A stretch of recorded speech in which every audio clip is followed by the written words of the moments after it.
Sama-sama membuka Alkitab kita dari 2 Korintus pasal yang keempat. 2 Korintus pasal yang keempat. Kita baca ayat 1 sampai ayat yang kelima. Nanti kita akan bahas seluruhnya, tetapi kita baca dulu dari ayat 1 sampai ayat yang kelima. 2 Korintus pasal 4 ayat 1 sampai 5, saya dulu dan kemudian saudara. Harta rohani dalam bejana tanah. Oleh kemurahan Allah kami telah menerima pelayanan ini, karena itu kami tidak tawar hati. Tetapi kami menolak segala perbuatan tersembunyi yang memalukan. Kami tidak berlaku licik dan tidak memalsukan firman Allah. Sebaliknya kami menyatakan kebenaran, dan dengan demikian kami menyerahkan diri kami untuk dipertimbangkan oleh semua orang di hadapan Allah. Jika Injil yang kami beritakan masih tertutup juga, maka ia tertutup untuk mereka yang akan binasa, Yaitu orang-orang yang tidak percaya, yang pikirannya telah dibutakan oleh ilah zaman ini, sehingga mereka tidak melihat cahaya Injil tentang kemuliaan Kristus yang adalah gambaran Allah. Sebab bukan diri kami yang kami beritakan, tetapi Yesus Kristus sebagai Tuhan, dan diri kami sebagai hamba-Mu karena kehendak Yesus.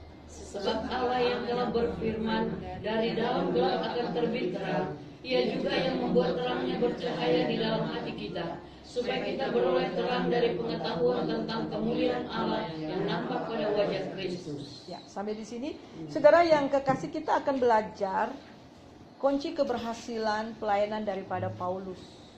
Jadi kita kenal Paulus siapa ya.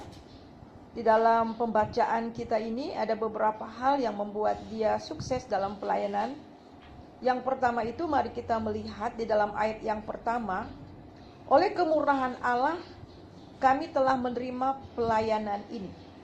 Jadi Paulus mengatakan bahwa pelayanan yang dia terima itu semata-mata oleh karena kemurahan Allah. Jadi saya percaya kita ini ibu-ibu yang sangat luar biasa. Kita ibu rumah tangga yang biasa-biasa ya, tapi bisa memimpin seluruh Indonesia. Jaringan doa wanita itu gak gampang. Dan itu semata-mata karena kemurahan Tuhan. Bukan karena kita hebat, bukan karena kita ini luar biasa, no. Kita hanya menyerahkan hidup kita semuanya untuk Tuhan. Jadi ini kita terima karena kemurahan Tuhan. Paulus mengatakan siapa dia? Dari semua rasul-rasul dia yang paling berdosa. Tetapi oleh karena kasih karunia, oleh karena kemurahan Allah, dia dipilih dan kemudian dia diberi tanggung jawab untuk pelayanan. Nah saudara, kalau kita sadar bahwa apa yang kita lakukan sekarang ini sebagai pelayanan Tuhan karena kemurahan Allah, ada beberapa hal yang penting di sini adalah kita nggak mudah tawar hati. Di dalam ayat yang pertama, karena itu kami tidak tawar hati. Kalau kita tahu bahwa pelayanan ini hanya karena kemurahan Allah, membuat kita tidak mudah tawar hati. Ada banyak hal dalam kehidupan kita mudah untuk kita jadi tawar hati. Konflik antara hamba-hamba Tuhan bisa kita tawar hati. Faktor ekonomi bisa tawar hati. Menghadapi jemaat bisa tawar hati. Dan banyak sekali membuat tawar hati. Apalagi masalah pribadi membuat tawar hati dan akhirnya mundur. Di dalam bahasa Inggris itu loss of heart. Kehilangan hati. Kalau kita tahu bahwa pelayanan yang kita sedang kerjakan ini oleh karena kemurahan Allah, apapun yang kita hadapi, masalah apapun itu tantangannya membuat kita tidak tawar hati. Karena semuanya itu karena kemurahan. Amin. Kemudian yang kedua, kalau kita tahu ini karena kemurahan Tuhan, kita nggak hidup sembarangan. Kita nggak hidup sembarangan. Ini semua karena anugerah kok. Dan kita mau hidup betul-betul transparan sebagai hamba Tuhan. Ayat yang kedua, tetapi kami menolak segala perbuatan tersembunyi yang memalukan. Kami tidak berlaku licik dan tidak memalsukan firman, sebaliknya kami menyatakan kebenaran dan dengan demikian kami menyerahkan diri kami untuk dipertimbangkan oleh semua orang di hadapan Allah. Yang kedua, kita lihat di sini hidup transparan. Kemurahan itu bukan murahan. Kata Paulus, bolehkah kita bertekun dalam dosa oleh kemurahan Allah, oleh karena kasih karunia? Sekali-kali tidak. Karena ini kita dapat karena kemurahan Allah, kita harus bisa mempertanggungjawabkan hidup kita juga di hadapan Tuhan. Dan di sini dikatakan kami menolak semua perbuatan tersembunyi. Jangan sampai kita di depan orang kita bagus banget, tapi di belakang hidup kita kacau balau gitu ya. Kita memalsukan banyak hal, kita menghalalkan banyak hal. Enggak. Paulus katakan di sini dikatakan sebaliknya kami menyatakan kebenaran dan dengan demikian kami menyerahkan diri untuk dipertimbangkan oleh semua orang di hadapan Allah. Bahkan dia katakan kami menyerahkan diri kami untuk dipertimbangkan. Akhirnya diadili, dilihat, enggak ada yang salah. Hidup dalam integritas. Ya, saya ingat Ahok dulu ya. Bagaimana orang-orang berusaha untuk menjatuhkan dia, korupsi dan sebagainya. Ternyata setelah dipertimbangkan, setelah diselidiki, dia bersih. Berani nggak kita sebagai hamba Tuhan katakan, kamu bisa mempertimbangkan hidup saya, bisa koreksi dalam integritas dan sebagainya. Jadi kita lihat di sini. Yang kedua itu adalah membuat kita untuk hidup betul-betul hidup yang bisa dipertanggungjawabkan, baik di hadapan Tuhan maupun di hadapan manusia. Kemudian kita melihat lagi ayat yang ketiga, dan jika Injil yang kami beritakan masih tertutup juga, maka ia tertutup untuk mereka yang akan binasa, yaitu orang-orang yang tidak percaya, yang pikirannya telah dibutakan oleh ilah zaman ini, sehingga mereka tidak melihat cahaya Injil tentang kemuliaan Kristus yang adalah gambaran Allah. Ayat yang kelima, bukan diri kami yang kami beritakan, tetapi Yesus sebagai Tuhan, dan diri kami sebagai hamba-Mu karena kehendak Yesus. Wah, luar biasa. Karena ini berdasarkan kemurahan Allah, jadi Yesus harus menjadi sentral dalam pelayanan kita. Yang kita layani itu Tuhan kok, bukan diri kita. Sebab itu dia katakan di sini ayat yang kelima, sebab bukan diri kami yang kami beritakan, bukan diri kita yang kita megah-megahkan, tapi Yesus. Yesus harus menjadi pusat dari pelayanan kita. Yesus harus menjadi pusat pemberitaan kita. Jadi Yesus adalah goal dari pemberitaan, supaya orang datang pada pengenalan Tuhan. Dan di sini dikatakan dia merendahkan diri. Dia katakan di sini, dan diri kami sebagai hamba-Mu karena kehendak Allah. Kita ini hanya seorang hamba. Amin. Seorang hamba yang dipakai oleh Tuhan. Kemudian yang kedua, kalau tadi dikatakan kita harus tahu bahwa pekerjaan pelayanan yang Tuhan berikan kepada kita itu hanya berdasarkan kemurahan Allah. Dan yang kedua, kita harus tahu bahwa kita ini hanya alat. Kita ini hanya instrumen. Kita ini gak ada apa-apanya. Tetapi kalau kita di tangan Tuhan yang maha dahsyat, kita dapat melakukan perbuatan yang dahsyat karena Tuhan. Ayat yang ketujuh kita baca sama-sama. Mari kita baca sama-sama. 1, 2, 3. Tetapi harta ini kami punyai dalam bejana tanah liat, supaya nyata bahwa kekuatan yang melimpah-limpah itu berasal dari Allah, bukan dari diri kami. Kita melihat, tetapi harta ini kami punyai dalam bejana tanah liat. Saudara, kita ini bejana, kita nggak ada yang super di sini, nggak ada yang super duper, nggak ada. Kita ini hanyalah tanah liat. Saudara tahu nggak, tempayan tanah liat itu kalau jatuh pasti pecah, benar nggak? Itu artinya Paulus mau menggambarkan bahwa kita ini rentan. Kita ini rentan loh. Tetapi ada harta di dalamnya. Harta itulah Roh Kudus. Sehingga kita lihat di sini, walaupun sebenarnya kita nih rentan sekali, pecah, rentan jatuh dan sebagainya, tetapi oleh karena ada Roh Kudus di dalam diri kita, dia mengatakan bahwa kekuatan yang melimpah-limpah itu berasal dari Allah, bukan dari diri kita sendiri. Jadi kita harus tahu bahwa kalau kita kuat, kalau kita jatuh karena banyak persoalan dan kita bangkit lagi ya. Saya 1 bulan itu terpuruk banget, 2 bulan lah. Sepertinya mau ngangkat kepala lagi, rasanya udah gak mampu melihat hari-hari itu. Tetapi ketika saya datang melihat pada Tuhan, saya bangkit lagi. Tuhan yang membangkitkan. Amin. Dan dia katakan bahwa hamba-hamba Tuhan itu jatuh tetapi tidak sampai tergeletak. Jadi kekuatan yang melimpah-limpah itu hanya berasal daripada Tuhan, bukan kekuatan kita sendiri.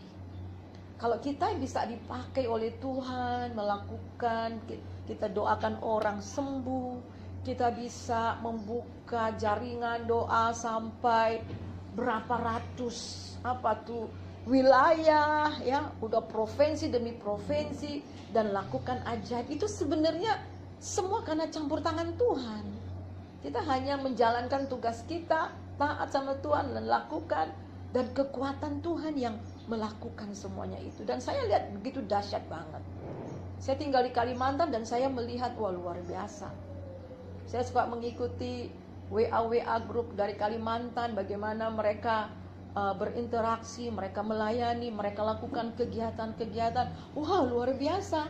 Kayak Kalimantan Barat dari nol, dari nggak ada sama sekali kok sekarang berkembang, dan yang lain-lainnya. Itu semua karena Tuhan. Kita hanya alatnya saja. Amin. Jadi kita ini hanya alat, instrumen yang dipakai oleh Tuhan. Ketika kita menyerahkan hidup kita sepenuhnya sama Tuhan dengan segala keadaan kita, dengan segala kemampuan kita, dengan apa yang kita punya, dan dari yang kita punya yang tidak ada ini akan dilipat gandakan. Duitnya kurang lagi di JDW. Betul gak? Mau pergi kunjungan juga susah. Tapi kok bisa seluruh Indonesia loh gitu loh. Dahsyat gak? Kan kalau dihitung-hitung ekonomi rasanya is impossible. Tapi luar biasa. Dan saya kalau lihat ini dahsyat banget. Benar-benar dahsyat banget ya. Jadi memang kekuatan kita ini bukan dari diri kita. Jangan pernah menganggap I'm something. Bukan. Ini semua karena Tuhan. Kita hanyalah alat. Ibu Lili yang sakit-sakit, saya juga suka sakit-sakit. Haleluya. Tetapi dengan kekurangan, ada orang-orang yang unik yang dipakai oleh Tuhan dengan segala kemampuan, talenta. Ya, bukan orang-orang super, tapi menjadi orang yang luar biasa dipakai Tuhan. Haleluya. Jadi kita harus tahu kita ini hanyalah instrumen. Kita hanya alat yang ada di tangan yang maha kuasa. Sebab itu, karena kekuatan itu yang berasal dari Allah, kata Paulus, dalam segala hal kami ditindas, namun tidak terjepit, kami habis akal, namun tidak putus asa. Jadi dalam pelayan yang begitu berat, dia katakan begitu berat dan begitu susah.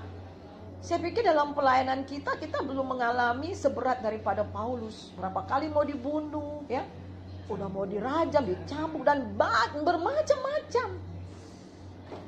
Tetapi di sini dikatakan dalam segala hal kami ditindas, namun tidak terjepit. Habis akal, namun tidak putus asa. Dahsyat. Kok kayak tahan banting gitu loh. Bener-bener tahan banting. Kekuatannya hanya dalam Roh Kudus. Kami dianiaya namun tidak ditinggalkan sendirian. Kami dihempas namun tidak binasa. Bener-bener udah dihempas nggak binasa. Iblis juga bingung ya. Ini mau diapain ya? Kadang-kadang iblis jawab, ini nggak bisa gimana? Akhirnya habis akal sendiri dia. Ya, haleluya. Karena kita lebih daripada pemenang. Haleluya. We are the winner. Kita sama-sama. We are the winner. Amin. Kemudian ayat yang ke-10, kami senantiasa membawa kematian Yesus dalam tubuh kami, supaya kehidupan Yesus juga menjadi nyata dalam tubuh kami. Apa artinya senantiasa membawa kematian Yesus dalam tubuh kami? Penyaliban daging, penyangkalan diri. Kata Yesus, kalau kamu mau mengikut aku, kamu harus menyangkal diri. Kapan? Setiap hari. Supaya apa? Kehidupan Yesus juga menjadi nyata dalam hidup kita. Apakah Yesus semakin nyata dalam hidup kita? Saya diproses, betul seperti saudara tahu, saya diproses benar-benar. Tapi tujuannya apa? Dan saudara diproses supaya Yesus semakin nyata, kita semakin kecil, kita semakin tidak ada, tetapi Yesus tampak. Bukan berarti sebagai jadi hamba Tuhan kita harus sempurna. Kita nggak ada yang sempurna kok. Justru dalam ketidaksempurnaan itu kita mengalami kemenangan dan Yesus makin nyata dalam hidup kita. Amin. Dan saya lihat ketidakberdayaan. Ketika mengalami masa-masa yang sulit sekali, ya rasanya mau runtuh semua dunia ini.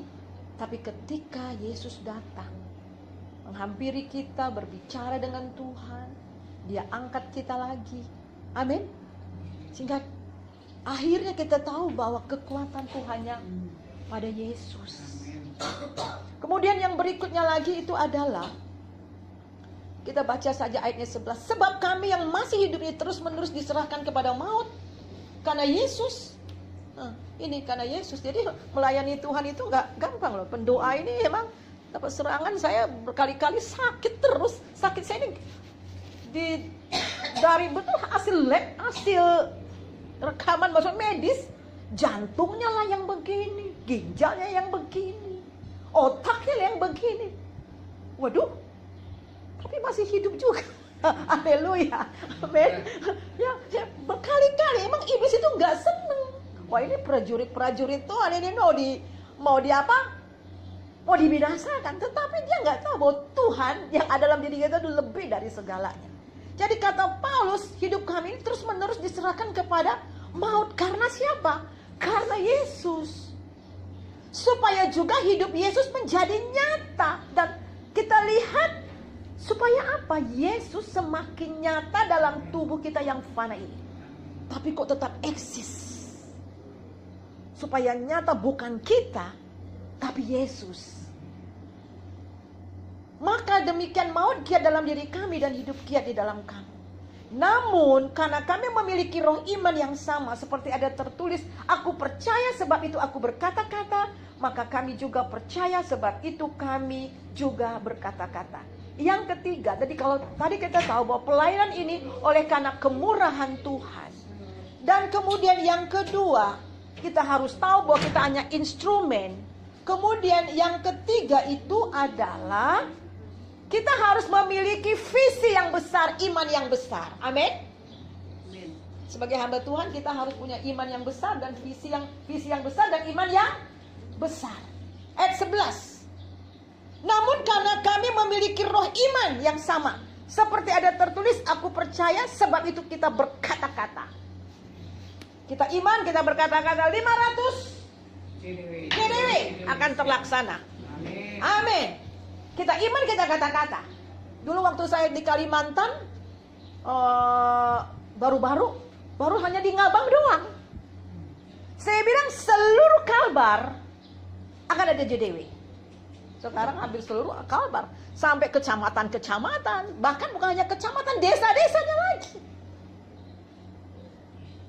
Kalau kita punya iman, kita katakan, percaya, itu pasti akan terjadi. Amin.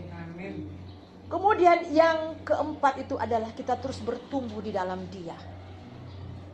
Bertumbuh dalam Dia, kita baca di dalam ayat yang ke 6. 1, 2, 3 16 maksudnya 16.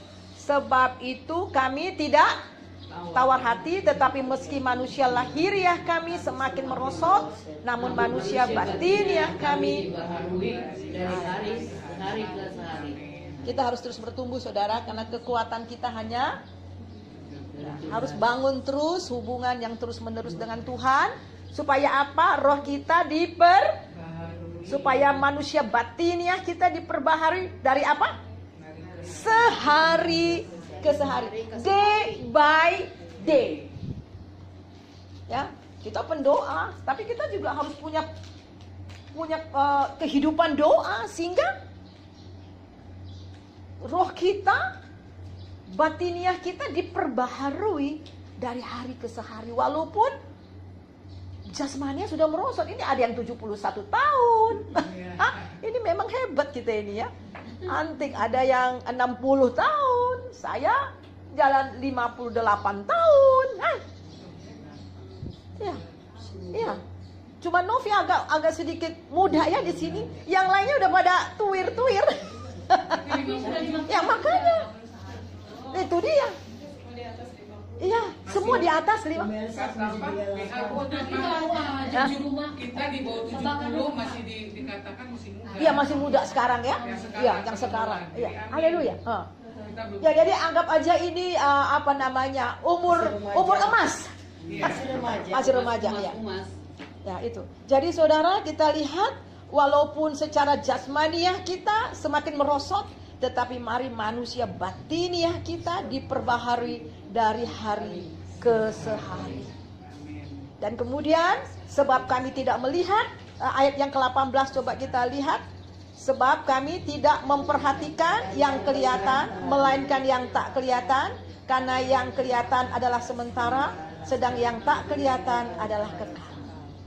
Keberhasilan daripada Paulus itu adalah dia melihat ke depan. Dia selalu melihat ke depan, bukan yang bukan yang di mata, tapi yang jauh ke depan. Jadi iman itu bukan menyangkal realitas, tetapi iman tahu di balik realitas ada realitas yang lebih besar. Ya, mental. Jadi kita harus punya mental visioner. Walaupun kelihatannya ini susah apa, tapi kita lihat ke depan. Amin. Sehingga ayat 15, mari kita baca sama-sama ayat yang terakhir 15. Kita baca 1, 2, 3. Sebab semuanya itu terjadi oleh karena kamu, supaya kasih karunia yang semakin besar berhubung dengan semakin banyaknya orang menjadi percaya, menyebabkan semakin melimpah ucapan syukur bagi kemuliaan Tuhan. Akhirnya banyak jiwa yang dimenangkan dan kemudian menyebabkan ucapan syukur bagi kemuliaan Tuhan. Dan dialah firman Tuhan pada pagi ini boleh memberkati kita semuanya.